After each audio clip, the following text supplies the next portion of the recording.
मैं self Manish Bhardwaj. Score with core में आपका स्वागत है। चंडीगढ़ टीजीटी पार्ट ए और जो क्लर्क की भी तैयारी कर रहे हैं दोनों के लिए वीडियो ये।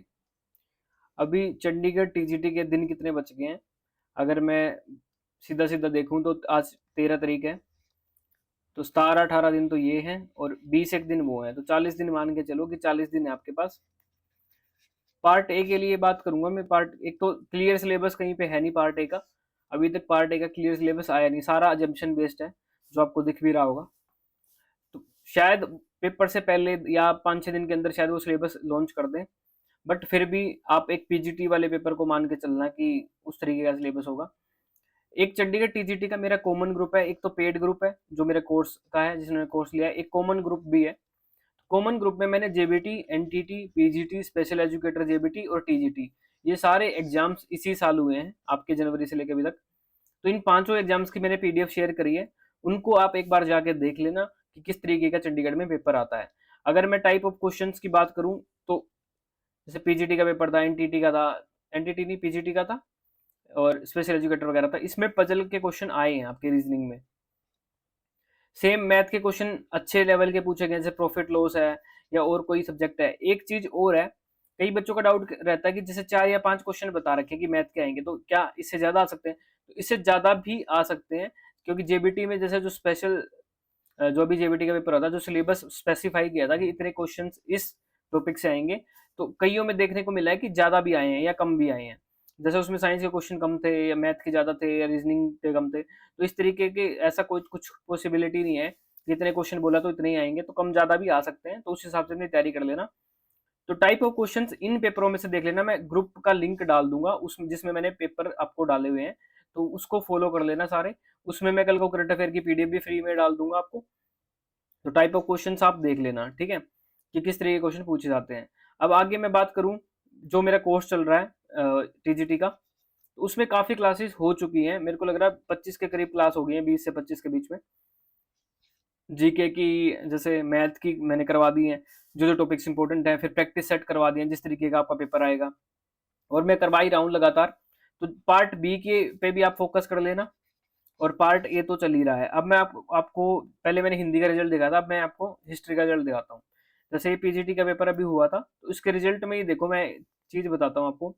जैसे ये बच्चा है सोनम, 14.03 मार्क्स हैं इसमें, देखो इसमें कितने अच्छे मार्क्स हैं इनके, 90 नंबर हैं। 90 नंबर ठीक हो जाते हैं, तो इनके कितने बने, 104.28 मार्क्स बने।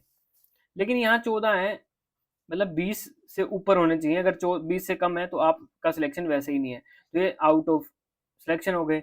ऐसे ही देखो इनके 21 नंबर हैं, 90 नंबर है, यहाँ पे सेम से नंबर बन रहे हैं, मतलब पार्ट बी में आपके सेम से नंबर बन रहे हैं।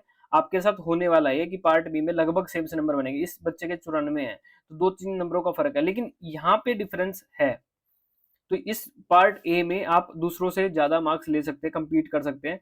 इसलिए पार्ट ए की तैयारी अच्छे लेवल के क्वेश्चन की करें। जिसने मेरा कोर्स भी बाई करा है, मैं उनको भी बोल रहा हूँ। कई बच्चे बोलते हैं सर आप हार्ड लेवल करवा रहे हो, हार्ड लेवल नहीं है, चंडीगढ़ में पूछे ऐसे जाते हैं। मैं इन सब पेपर का एनालिसिस करके, इनको टारगेट करके ही आपको क्वेश्चन डालता हूँ, चाहे वो पजल के क्वेश्चन हो, चाहे जो मर्जी क्वेश्चन हो, उस तरीके के आने चाहिए, नहीं तो फिर आपका ये हाल होगा, क्योंकि नेगेटिव मार्किंग है। नेगेटिव में फिर आपसे देखो, अभी जेबीटी का पेपर हुआ था, उसमें क्या था कि जो टीचिंग एप्टीट्यूड है, टीचिंग एप्टीट्यूड के बेकार क्वेश्चन आए थे। अब वो भी ये भी नहीं पता कहाँ से आए थे, जितना मर्जी पढ़ लेना, तो आपको श्योरिटी नहीं रहेगी कि ये मेरा ठीक है कि नहीं है, क्योंकि कंसेप्ट बेस्ड नहीं होते टीचिंग एप्टीट्यूड, वो अंजम्पशन बेस्ड ज्यादा क्वेश्चन होते हैं, ठीक है।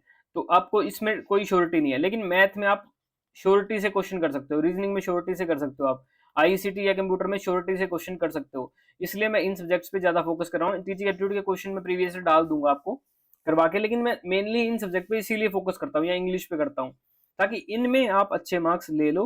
अब टीचिंग एप्टीट्यूड का कोई भरोसा नहीं है, क्योंकि कंसेप्ट वाला क्वेश्चन है, कुछ भी आ सकता है। अब केबीएस में कुछ आंसर दिया था उसका, अब चंडीगढ़ वाले ने कुछ आंसर दिया है, फिर नेगेटिव मार्किंग वैसे है, तो आप फंस जाओगे, ठीक है। तो इसलिए पार्ट ए की अच्छे से तैयारी कर लेना, इसलिए मैं आपको बार बार बोल रहा हूँ। अभी 40 दिन है, तो 40 दिन में पार्ट ए की भी अच्छी तैयारी आप कर लो अपनी। उसी तो मैं आपको, इसीलिए तो गाइडेंस दी जा रही है आपको कि इस तरीके के क्वेश्चंस कर लो। सारे प्रैक्टिस टेस्ट आपको एक तरीके से बना के दिए जा रहे हैं, आप वो वीडियो देखो, पहले आप खुद से सोल्व करो, फिर पीडीएफ सॉल्यूशन देखो, उसके बाद वीडियो देखो, ठीक है। तो कोर्स का जो लिंक है वो डिस्क्रिप्शन के अंदर है, किसी को कुछ भी, तो वहां से आप कोर्स परचेज कर सकते हैं। जैसे पेमेंट करोगे तो आप पे टेलीग्राम ग्रुप में ओपन होगे, उसमें कोर्स की पीडीएफ्स हैं, सोल्व वाली भी है, अनसोल्व भी है, दोनों है। और वीडियो सॉल्यूशन ऐप के ऊपर है, कोस्मोफीड ऐप है। जो भी लेना चाहता तो ले सकता है। और आप इंस्टाग्राम पे मुझे फॉलो कर लेना, ये मेरा चैनल है स्कोर, मतलब इसी नाम से है, score with core, score with और कोर। तो यहाँ पे आप कुछ भी मैसेज करके कुछ भी क्वेरी आपको आप पूछ सकते हैं मुझसे, यहाँ पे आप फॉलो कर लेना और मैसेज कर सकते हैं, ठीक है। तो ये बार बार मैं आपको बोल रहा हूँ, तो अच्छे तरीके से तैयारी कर लेना, 40 दिन ही है आपके पास। और किसी बच्चे को कुछ भी डाउट है तो आप मैसेज करके पूछ लेना। रिजल्ट मैंने आपको दिखा भी दिया है कि पीजीटी में देखो कि ये हाल हुआ है बच्चों का, इतने अच्छे नंबर लेने के बावजूद भी उनका कुछ बना नहीं है, ठीक है।